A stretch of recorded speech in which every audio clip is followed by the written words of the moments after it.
Hey guys, this is a quick little help tutorial, I guess, if you're stuck on challenge question number one and you don't feel like you can really explain why you get the data you get when you run the experiment. So you have run this experiment and you have noticed this regular up and down pattern in ATP and NADPH. You also notice a shift in glucose production that doesn't follow the same path, but by time seems linked. So your task is to explain why, right?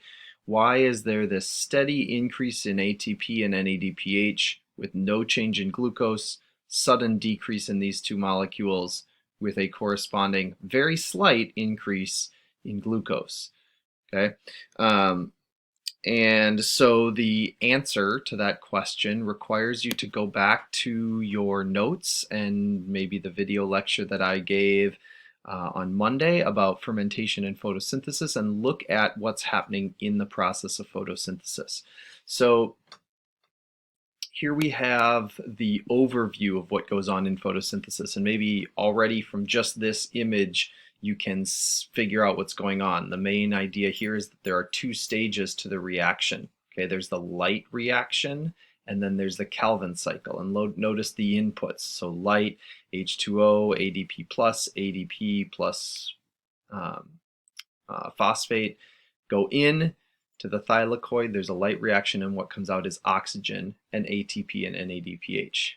That enters the Calvin cycle. The Calvin cycle has inputs, ATP and NADPH, CO2, and then the output is sugar, glucose. So why does glucose go up as ATP and NADPH peak and then fall?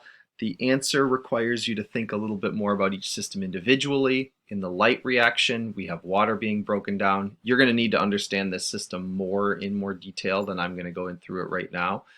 Water is broken down, energy is released, and NADPH is produced, and ATP is produced. That's produced from the sun shining on it. So as soon as the light turns on, there's a regular steady increase in these molecules as the light reaction goes on and we add NADPH and ATP.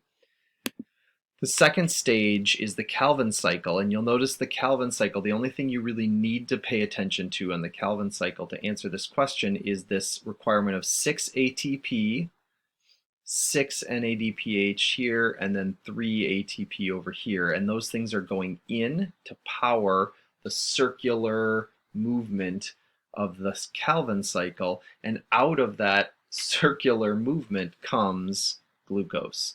So why is there this steady increase of ATP and NADPH and then a drop off? Well, the ATP and NADPH are created in that first stage. We're here in the thylakoid. They are then fed into the Calvin cycle, which uses them to turn the cycle, uses them as an energy source. As that cycle turns, glucose is produced. In doing so, the ATP and the NADPH are no longer in ATP and NADPH. They're now NADP plus and they're ADP. And so their values in the system go down, right? So they're made. No glucose is being made because there isn't enough ATP or NADPH to turn the Calvin cycle.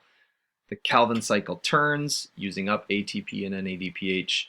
Glucose is produced and then just levels off while the cell rebuilds its ATP and NADPH stores, drops them, a little more glucose is produced, and so on. It's a pairing of chemical reactions. Okay. Hopefully that makes sense. Let me know if you have questions.